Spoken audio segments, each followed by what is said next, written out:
Ayos ka talaga. Yan ba? Yan ba? Tama ba yung ginagawa mo sa magulang mo? Klase kang anak.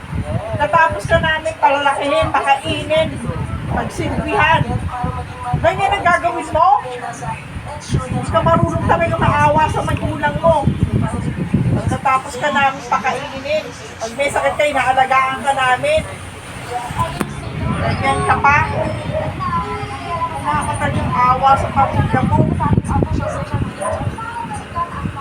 ka marunong magmahal sa magulang mo na pinalaki ka, inaruga ka.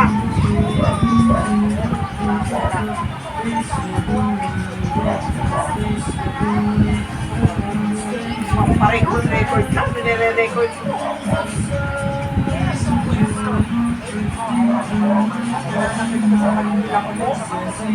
Sinisira mo yung tenga namin.